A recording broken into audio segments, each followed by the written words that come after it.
નમસ્કાર વિદ્યાર્થી મિત્રો, હું એકતા કાછડિયા સ્વાગત કરું છું આપ સર્વનું આપની પોતાની યુટ્યુબ ચેનલ ઓશન કોચિંગ ક્લાસીસમાં. વિદ્યાર્થી મિત્રો, આજે આપણે ધોરણ 6 વિષય ગુજરાતી એટલે કે પલાશનો પાઠ નંબર 6 રાષ્ટ્રીય શાયર ઝવેરચંદ મેઘાણી પાઠની સંપૂર્ણ સમજૂતી આપણે ભાગ 1માં મેળવી. તો હવે આપણે ભાગ 2માં સ્વાધ્યાયના તમામ પ્રશ્નોનું તેના જવાબ સાથે સોલ્યુશન મેળવીશું, જેની લિંક તમને નીચે ડિસ્ક્રિપ્શન બોક્સમાં આપેલી છે. તો ચાલો વિદ્યાર્થી મિત્રો, આપણે સ્વાધ્યાયનું સોલ્યુશન કરીએ. સૌ પ્રથમનો પ્રશ્ન 1, વાતચીત. સવાલ નંબર 1, કઈ વાત કે પ્રસંગ તમને ગમ્યા અને ગમ્યા તો કેમ? બરાબર, એનું કારણ પણ આપવાનું છે. વાર્તા શોધતા મેઘાણી હતાશ થયા, ત્યાં ઢેલીબહેન મેરાણી મળ્યા. પોણી રાત જાગીને તેમણે મેઘાણીભાઈને ગીતો સંભળાવ્યા. મેઘાણીભાઈનો હાથ લખતો રહ્યો ને કાન સાંભળતા રહ્યા. ઢેલી બહેનનો આતિથ્ય સત્કાર, મહેમાનનો જે સત્કાર કરવાની એમની જે ભાવના છે એ. પોતે હેઠે બેસવા ગયા તો મેઘાણીભાઈ બોલ્યા, હ તમે અહીં ઉપર બેસો, નહીંતર હુંય નીચે બેસું. આ પ્રસંગ મને ખૂબ ગમ્યો.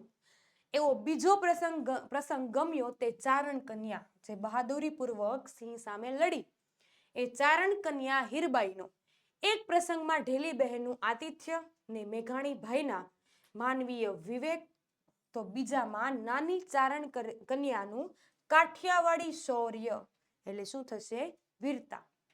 ત્યારબાદ સવાલ નંબર 2, કવિ કે લેખક કોને કહેવાય? પોતાના ભાવ, વિચાર, સંવેદન કવિતા રૂપે રજૂ કરે તો તે કવિ, અને જો ગદ્ય રૂપે લખીને એને કોઈ સ્વરૂપ આપે તો તે લેખક.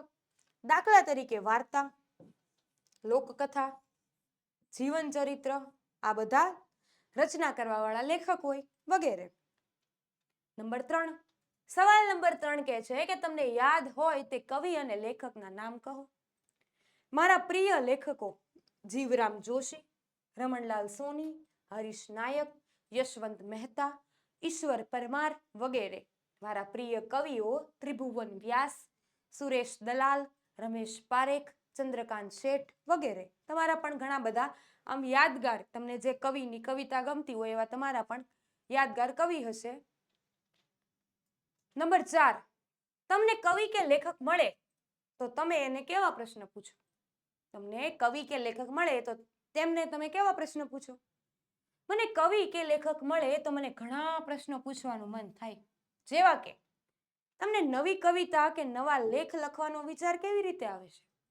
કે ભાઈ, નવી કવિતાની રચના કરવી એ શબ્દો ક્યાંથી મળે? અને તમને નવો લેખ બનાવવો એવો વિચાર ક્યાંથી આવે? લખતી વખતે તમે શબ્દકોશ લઈને બેસો છો? શબ્દકોશનો તમે ઉપયોગ કરો છો? એવો પણ વિચાર આવે. તમને ભગવાન લખાવે છે કે શું તમને ભગવાન લખાવે છે? લખ્યા પછી તમને કેવો અનુભવ થાય છે?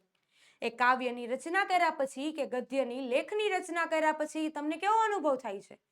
લખીને ફરી વાંચો છો? એકવાર તમે જે રચના કરી, જે લખાણ કર્યું એને તમે પાછા વાંચો છો? તમારા જેવું મારે લખવું હોય તો શું કરવું પડે? બરાબર, કહે છે કે ભાઈ લખીને ફરી તમે કાંઈ વાંચો છો? તમે જે લખાણ કરો છો એને પાછું વાંચો છો? તમારા જેવું મારે જો લખવું હોય તો શું કરવું પડે? આવા ઘણા બધા સવાલો પૂછવાનું મન થાય. સવાલ નંબર 5, એવી કઈ વાતો છે કે જેના કારણે મેઘાણી કવિ અને લેખક બન્યા? બરાબર, જો માત્ર કવિની વાત નથી થઈ કે માત્ર લેખકની વાત નથી થઈ, બંને વાતનો અહીંયા સમાવેશ કર્યો છે, કવિ અને લેખક. બગસરાની મિડલ સ્કૂલમાં ભણતા હતા ત્યારે પ્રાર્થના બાળ મેઘાણી જ ગૌડાવતા. સવારની પ્રાર્થના હોય એ બાળ મેઘાણી જ ગાતા. જૈનોની પાઠશાળામાં સ્તવનો પોતે ગાતા. 12 વર્ષની ઉંમરે એમણે કવિતા લખી અને એ કવિતા વિદ્યાર્થી સંઘ દ્વારા ધર્મગુરુની પ્રેરણાથી મહેમાનશ્રી આગળ રજૂ કરી, અને એ પછી એમને સાહિત્ય સર્જન માટેની અનુકૂળતા મળતી ગઈ. સવાલ નંબર 6, તમને કુદરતી જગ્યાઓમાં ફરવાના ક્યાં અનુભવ છે? કુદરતી જગ્યાઓમાં ફરતા મને લાગ્યું છે કે આપણે કુદરતી જગ્યાઓને કુદરતી રહેવા દીધી નથી.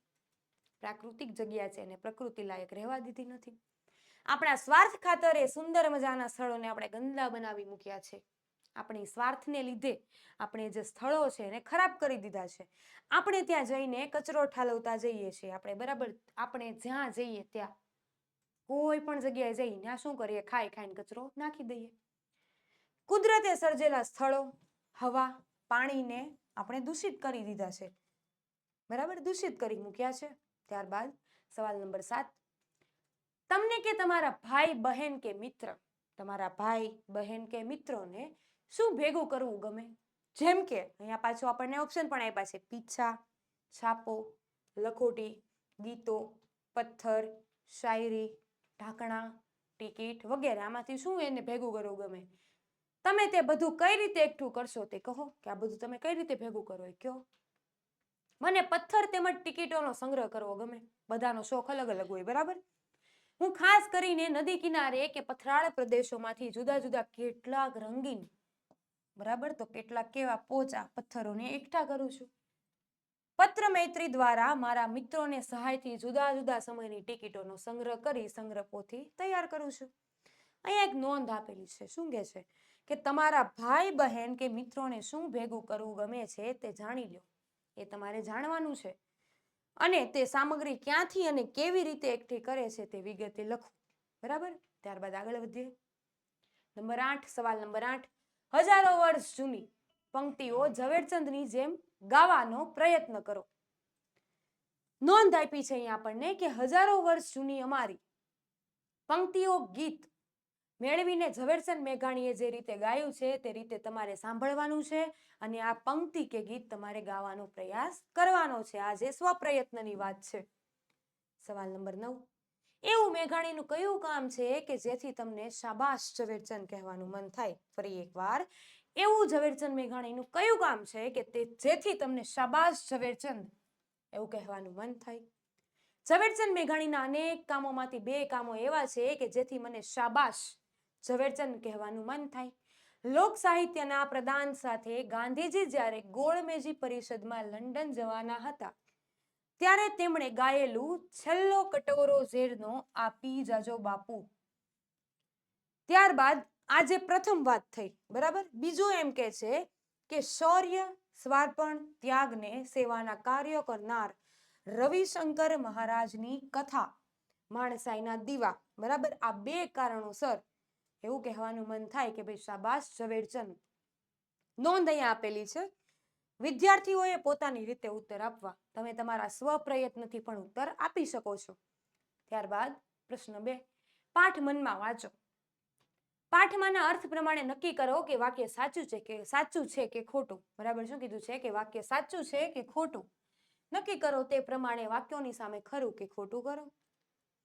નંબર 1, સિંધુડો ના કાવ્યો વાંચનાર કે સાંભળનારનો અંગ્રેજ સરકાર વિરુદ્ધ ગુસ્સો વધી જતો હતો. સાચું. કેમ કે આ જે કાવ્ય, જે કવિતાની ચોપડી હતી એનાથી શું થતું હતું કે લોકોમાં દેશભક્તિની ભાવના ઉત્પન્ન થતી.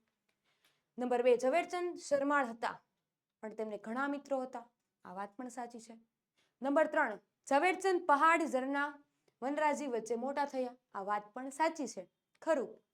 નંબર 4, પોતાની વાછરડીને સિંહથી બચાવનારી ચારણની છોકરીને જોઈ ઝવેરચંદે ચારણ કન્યા ગીત રચ્યું. આ પણ વાત સાચી છે. ચારણ કન્યાનું નામ શું હતું? હીરબાઈ. અને કેટલા વર્ષની હતી? તો કે 14 વર્ષની. નંબર 5, ઝવેરચંદે બધી વાર્તાઓ જેમ બોલાતી હોય તેમ જ લખી છે. આ વાત પણ સાચી છે કે જેમ લોકો બોલતા એમ એ લખતા. નંબર 6, મેઘાણીએ બાળકો, કિશોરો અને મોટેરા એમ બધા માટે ગીતો અને વાર્તાઓ લખ્યા છે. ખોટી વાત છે, એટલે ખોટું. નંબર 7, હીરબાઈ આલેખ કરપડો, જોગીદાસ ખુમાણ, દાના ભગત, સંત દેવીદાસ વગેરે જીવતા જાગતા માણસો હતા. વાત સાચી છે, ખરું. નંબર 8, ઝવેરચંદ મેઘાણી લોકકથાકાર તરીકે પ્રખ્યાત છે. આ વાત ખોટી છે, પણ શું આવે અહીંયા? લોક સાહિત્યકાર. જો અહીંયા એમ કીધું હોય કે ઝવેરચંદ મેઘાણી લોક સાહિત્યકાર તરીકે પ્રખ્યાત છે તો આ વાક્ય શું આવે? ખરું આવે. પણ અહીંયા એમ કીધું છે આપણને કે ઝવેરચંદ મેઘાણી લોકકથાકાર તરીકે પ્રખ્યાત છે તો આ વાક્ય શું થશે? ખોટું થશે. ત્યારબાદ પ્રશ્ન નંબર 3, નીચે આપેલા વાક્યો વાંચીને એ વાક્યોમાં રેખાંકિત કરેલા શબ્દનો અર્થ શું થશે તે શોધી કૌંસમાંથી તે શબ્દ શોધો અને તેની નીચે લીટી દોરો. નંબર 1, આગળ નીકળી ગયેલા મિત્રને અમે ઊભા રહેવા કહ્યું પણ તેણે સાંભળ્યું નહીં. પછી મેં તેને બુલંદ અવાજે ઊભા રહેવા કહ્યું ત્યારે તે ઊભો રહ્યો. હવે આમાં આપેલા છે આપણને ઓપ્શન: સામાન્ય અવાજે, મોટા અવાજે અને ધીમા અવાજે. તો પહેલા આપણને ખબર હોવી જોઈએ કે ક્યાં આપણે લીટી કરવાની છે. અહીંયા આપણને સૂચનામાં એમ જ કીધું છે કે ભાઈ નીચે આપેલા વાક્યો વાંચો. આ વાક્યને વાંચવાનું. એ વાક્યોમાં રેખાંકિત કરેલા શબ્દનો અર્થ શું થશે. એટલે આજે રેખાંકિત કરેલો જે શબ્દ છે એનો અર્થ શું થશે એ આ કૌંસ આપેલા છે એમાંથી શોધીને લખવાનું છે. નીચે લીટી દોરવાની છે. તો બુલંદનો અર્થ થશે કે ભાઈ મોટા અવાજે. ત્યારબાદ નંબર 2, તે માણસ ધીમે ધીમે મોટો થતો ગયો. થોડી વારમાં તો તે વિકરાળ રાક્ષસ બની ગયો. વિકરાળની નીચે આપણને લીટી આપી છે અને એની સામે 3 ઓપ્શન આપ્યા છે. ઊંચો, વિશેષ અને ભયાનક. તો વિકરાળનો અર્થ થશે એ ભયાનક. નંબર 3, ખમીરવંતો અભિમન્યુ એક પછી એક ચક્રવ્યૂહના કોઠા ભેદીને આગળ વધતો જતો હતો. અહીંયા ખમીરવંતો નીચે લાઈન આપી છે. તેના ઓપ્શનમાં હોશિયાર, ગુસ્સે ભરાયેલો અને જોશીલો. ખમીરવંતોનો અર્થ થશે જોશીલો. ત્યાં લાઈન કરવાની છે. નંબર 4, જેન્સીને ભણી ગણીને શિક્ષિકા બનાવવાની આકાંક્ષા હતી. આકાંક્ષા નીચે અહીંયા લાઈન આપી છે. એના ઓપ્શનમાં છે ખૂબ જરૂર, તીવ્ર ઈચ્છા અને આવડત. તો જવાબ આવશે અહીંયા તીવ્ર ઈચ્છા. નંબર 5, ચોર ચોર એમ હાકોટા સાંભળી આજુબાજુના લોકો લાકડીઓ સાથે બહાર આવ્યા. બરાબર, એમાં શું આપ્યું છે હાકોટા. તો એમાં આવશે હાહાકાર, પડઘા કે બૂમો. તો અહીંયા જવાબ આપેલો છે આપણને બૂમો. વિદ્યાર્થી મિત્રો, આગળ વધતા પહેલા તમારા માટે ખાસ નોંધ છે. ધોરણ 6 વિષય ગુજરાતી એટલે કે પલાશના બધા જ પાઠની સરળ સમજૂતી અને સ્વાધ્યાયનું સંપૂર્ણ સોલ્યુશનની PDF અને બુકની લિંક તમને નીચે ડિસ્ક્રિપ્શન બોક્સમાં આપેલી છે, અથવા અહીંયા આપેલા નંબર પરથી પણ તમે સંપર્ક મેળવી શકો છો, અથવા પ્લે સ્ટોર ઉપર જઈને ઓશન કોચિંગ ક્લાસીસ એપ્લિકેશન અત્યારે જ ડાઉનલોડ કરો. ત્યાંથી પણ તમને આ PDF અને બુક મળી રહેશે. તો આગળ વધીએ. પ્રશ્ન નંબર 4, વાક્ય વાંચી આપેલા શબ્દના સાચા અર્થની સામે ખોટું કરો. ખાસ ધ્યાન રાખજો, સૂચના ધ્યાનથી વાંચજો કે વાક્ય વાંચી આપેલા શબ્દના સાચા અર્થની સામે શું કરવાનું છે ખોટું. સાચા અર્થની સામે. નંબર 1, રમોત્સવ વખતે દોડનારના નામથી બૂમો પાડીને બધા પોતપોતાના મિત્રને પાનું ચઢાવે છે. બરાબર, અહીંયા આપણને અર્થ આપ્યો છે કે પાનો ચઢાવવો. તો ઓપ્શનમાં આપણને આપ્યું છે કે શાબાશી આપવી, પૌષ્ટિક ભોજન આપવું કે પ્રોત્સાહન આપવું. તો અહીંયા જે સાચો અર્થ છે આ પાનો ચઢાવવાનો સાચો અર્થ થશે પ્રોત્સાહન આપવું. તો અહીંયા શું કરવાની છે ચોકડી. નંબર 2, મગનભાઈએ ગાડી ખરીદવા બેંકમાંથી લોન લીધી. લોનના હપ્તા ન ભરતા બેંકે તેમની ગાડી જપ્ત કરી. તો અહીંયા આપ્યું છે આપણને જપ્ત કરવી. બરાબર, તો એના ઓપ્શન છે કે લઈ લેવું, બળજબરીથી લેવું કે લૂંટી લેવું. તો આ આવશે કે બળજબરીથી લેવું. ત્યારબાદ નંબર 3, મારા દાદીને ઘણી બધી વાર્તાઓ આવડે. રોજ રાત્રે એમનો વાર્તાનો ખજાનો ખુલે અને એક પછી એક વાર્તાઓ બહાર આવતી જાય. અહીંયા આપ્યું છે આપણને ખજાનો ખોલવો. તો મોટો પટારો ખોલવો કે પછી વર્ષોથી બંધ ગુફા ખોલવી કે પછી મૂલ્યવાન ભંડાર ખોલવો. તો શું આવશે મૂલ્યવાન ભંડાર ખોલવો. ત્યારબાદ નંબર 4, અભિમન્યુની વાર્તા વાંચી અમારી આંખમાં પાણી આવી ગયું. હવે અહીંયા શું આપ્યું છે કે આંખમાં પાણી આવી ગયું. તેના ઓપ્શન આપણને આપ્યા છે કે આંસુ નીકળી આવવા, આંખમાં જુસ્સો દેખાવો કે ખૂબ હસવું. તો જવાબ શું આવશે આંખમાં આંસુ નીકળી આવવા. તો આ જે સાચો અર્થ છે એની સામે આપણે ખોટાની નિશાની કરવાની છે. પ્રશ્ન નંબર 5, નીચેના પ્રશ્નોના ઉત્તર લખો. નંબર 1, મેઘાણીને કયા કયા ઉપનામ મળ્યા હતા.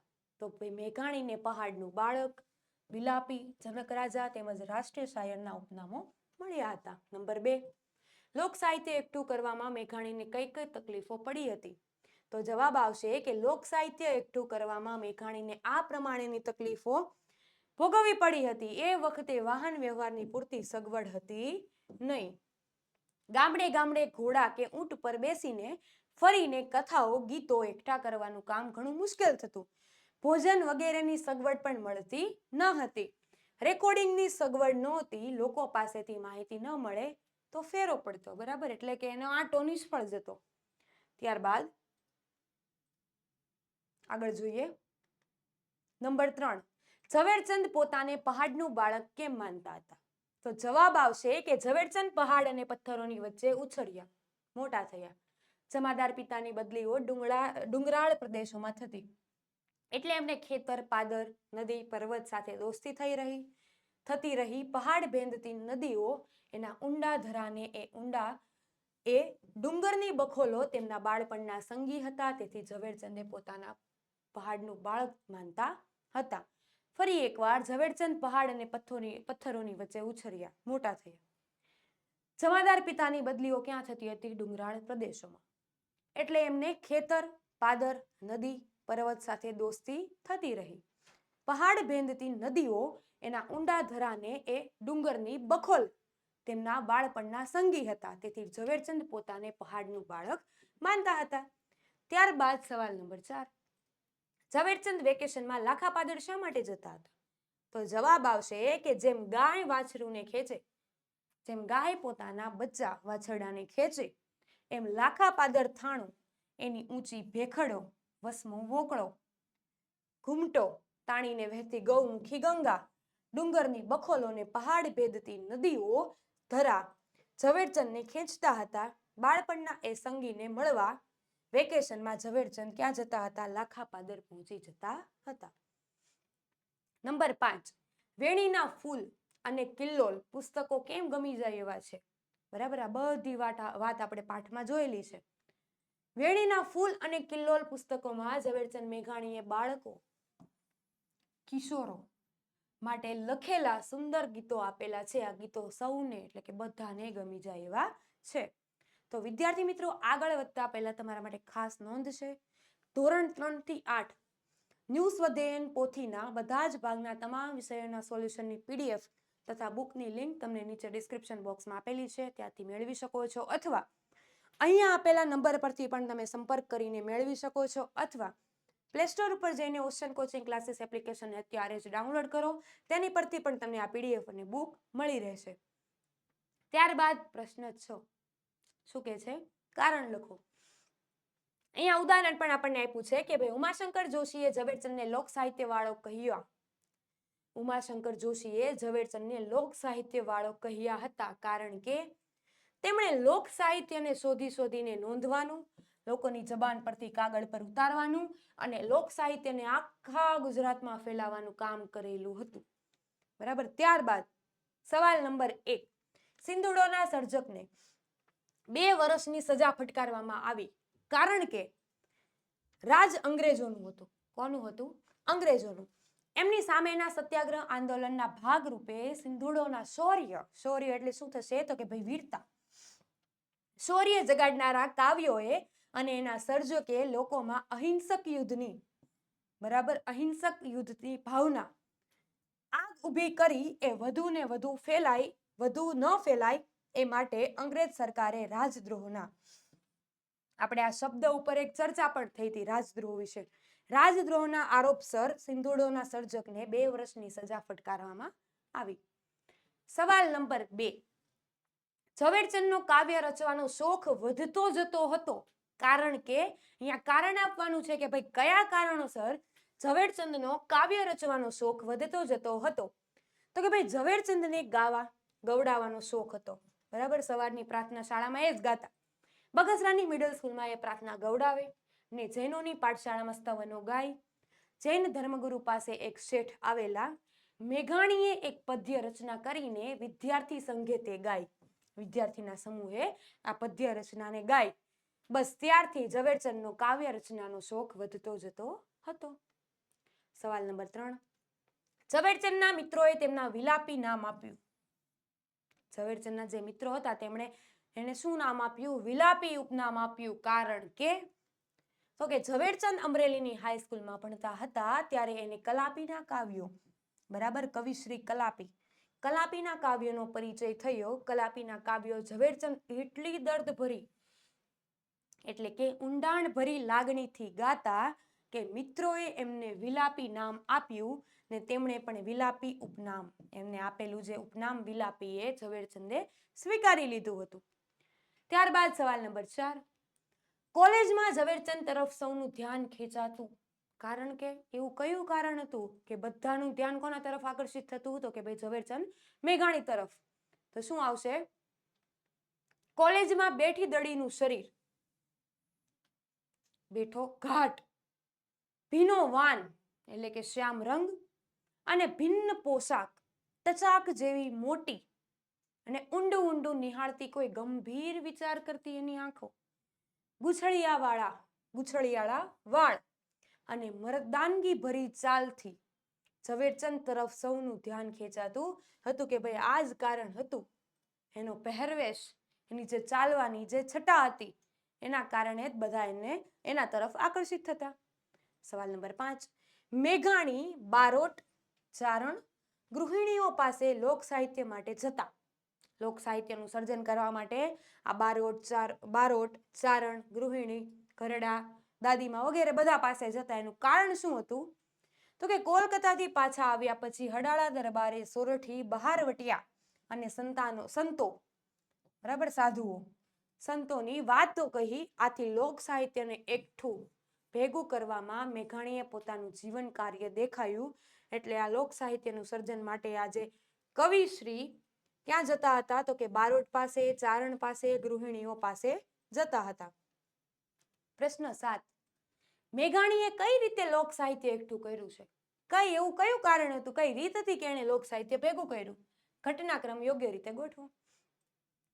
સૌથી પહેલા આપણે જોઈએ કે સૌરાષ્ટ્રમાં ગામડે ગામડે ફરે, જેને ગીત યાદ હોય તે બોલે અને મેઘાણી તે લખી લે. ઘરે પહોંચીને લખાણ સરખું કરે, લોકોને ગમે તે રીતે સુધારા કરે, મળેલી વાત પરથી વાર્તા બનાવે. એ વ્યક્તિએ ખાસ કામ કર્યું હોય તો તેની વાતો લોકો પાસેથી જાણે, લોકો વાત કરે તે નોંધી લે અને આવા ગીત અને આ વાર્તાઓ ભેગા થાય એટલે તેની ચોપડી છપાવે. હવે આમાંથી આપણે ઘટનાક્રમ એટલે કે સૌથી પહેલા જે વાક્ય આવતું હોય એને ક્રમ 1 આપવાનો, પછી બીજું વાક્ય આવતું હોય એને ક્રમ 2 આપવાનો. તો આમાં જોઈએ નંબર 1 કે ભાઈ સૌરાષ્ટ્રમાં ગામડે ગામડે ફરે. નંબર 2 એ વ્યક્તિએ ખાસ કામ, કોઈ વ્યક્તિએ ખાસ કાર્ય કર્યું હોય તો તેની વાતો લોકો પાસેથી જાણે. નંબર 3 માં કહે છે કે જેને ગીત યાદ હોય તે બોલે અને મેઘાણીએ તરત જ લખી લે. નંબર 4 માં કહે છે કે લોકો વાત કરે તે નોંધી લે.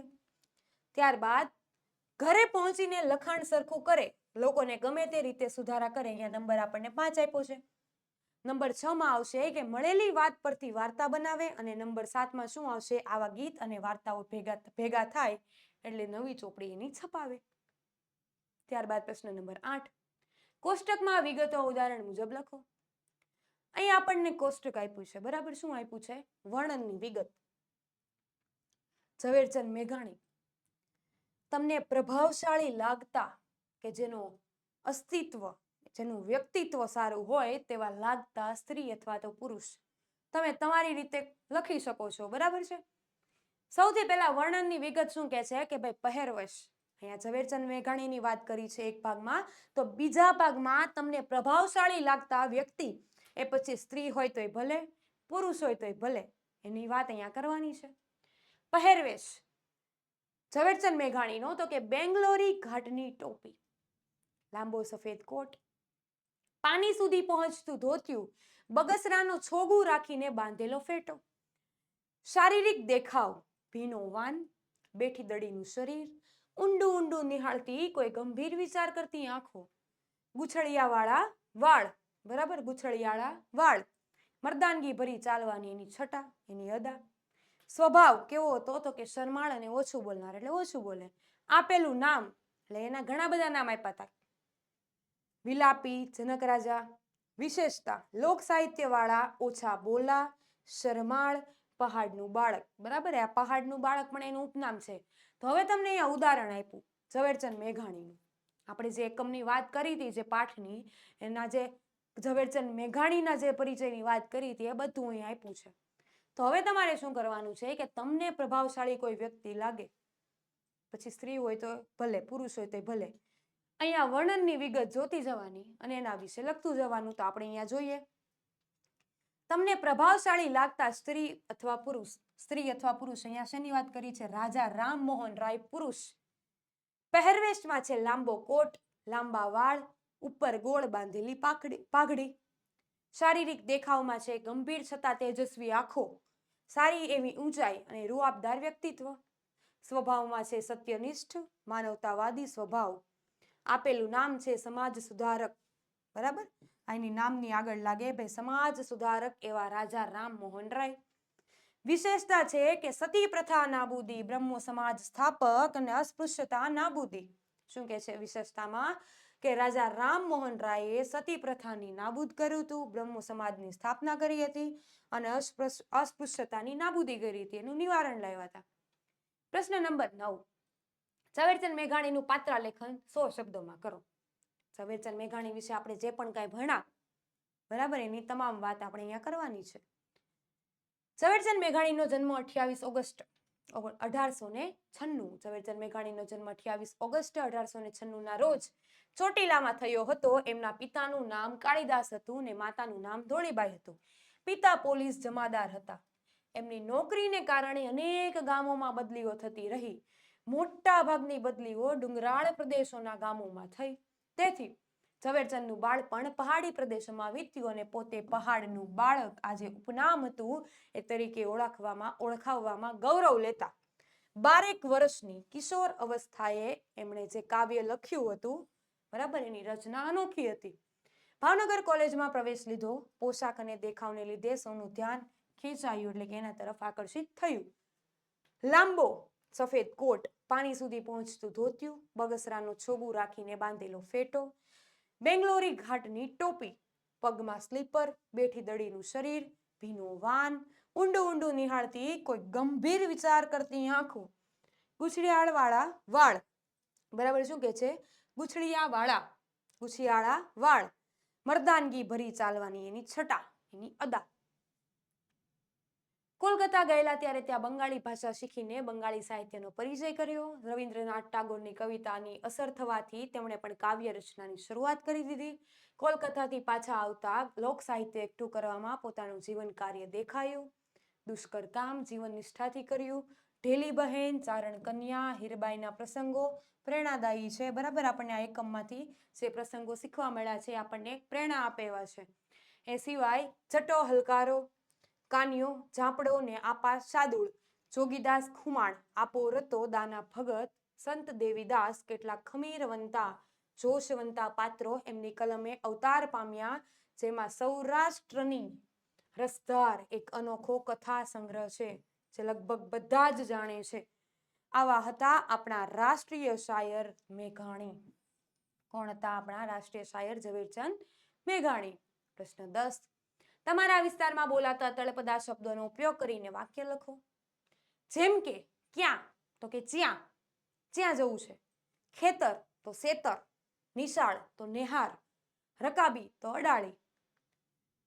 નોંધ અહીંયા આપેલી છે કે જૂથ કાર્ય દ્વારા દરેક વિદ્યાર્થીઓએ પોતાના વિસ્તારમાં બોલાતા તળપદા શબ્દોની નોંધ કરીને આવશે, બરાબર. તમારા વિસ્તારમાં જે પણ કઈ તળપદા શબ્દો બોલાય છે એની નોંધ કરવાની છે. બધા મિત્રો પરસ્પર નામની યાદી જોશે. જૂથમાં બેસીને, ગ્રુપમાં બેસીને બધાને આ જે નામની યાદી છે એની જોવાની છે, વાંચવાની છે અને એનો અભ્યાસ કરવાનો છે. એ શબ્દોનો ઉપયોગ કરીને તમારે વાતો પણ કરવાની છે અને સાથે શું કરવાનું છે, તમે જે વાત કરો છો એનું રેકોર્ડિંગ, બરાબર. અહીંયા આપણને જૂથ કાર્ય આપેલું છે. કેટલાક તળપદા શબ્દો, એના કેટલાક વાક્યો. ભાતું, ભોજન. વર્તવું, ઓળખવું. ભો, ભય. ઈવો, તેવો. લાંક, મરોડ. ઈવડા, એવડા. ઓમ, આમ. હેઠે, નીચે. બુઢ્ઢો, ઘરડો. હાવજ, સિંહ. આસ્તે, ધીરે. મગતરા, મચ્છર. પોક, બૂમ. કોરું, સૂકું, બરાબર. અહીંયા આપણને કેટલાક તળપદા શબ્દો અને એના અર્થ આપ્યા છે. અહીંયા કેટલાક વાક્યો આપ્યા છે તળપદા અને એના અર્થ પણ આપણને આપ્યા છે. કે ચ્યારના ચ્યાં જોતા. શું કે છે કે ભાઈ ચ્યારના ચ્યાં જોતા, ક્યારના ક્યાં ગયા હતા. આપણે કોઈને એમ કહીએ ને ભાઈ ક્યારના ક્યાં ગયા હતા તમે, તો અહીંયા શું તળપદી ભાષામાં કીધું, ભાઈ ચ્યારના ચ્યાં જોતા. પછી શું કે છે બીજું, હું તો નહીં આવું. આપણે એમ કહીએ ને કે ભાઈ હું નહીં આવું, હું તો નહીં આવું.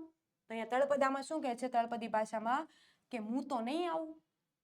પછી એમ કે છે ઓમ નો આય તન આલુ, બરાબર. શું કે છે કે ઓમ નો આય તન આલુ. આમ આવ તને મેથી પાક આપું, બરાબર. આમ આવ તને શું આપું, મેથી પાક આપું.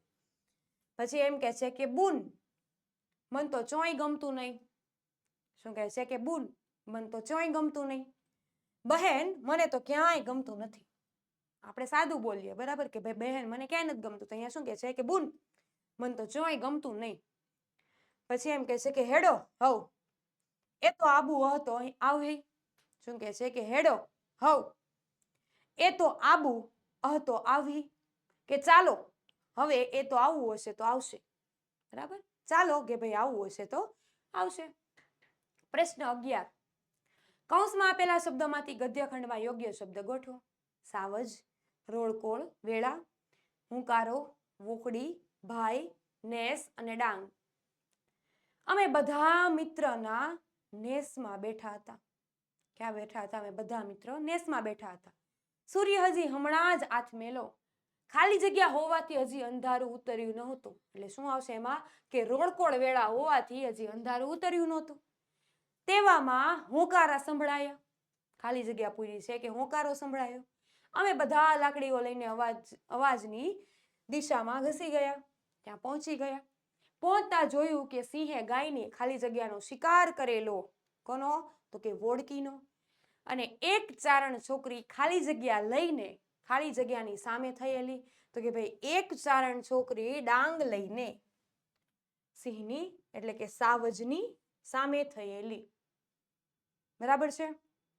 તો આપણે શું જોયું? તો કે ભાઈ કૌંસમાં આપેલા શબ્દોમાંથી ગદ્યખંડમાં યોગ્ય શબ્દ ગોઠવો, એટલે કે એક પ્રકારની ખાલી જગ્યા પૂરી. તો વિદ્યાર્થી મિત્રો, જો તમને આ વિડીયો ગમ્યો હોય તો લાઈક કરજો, શેર કરજો અને સબસ્ક્રાઈબ કરજો.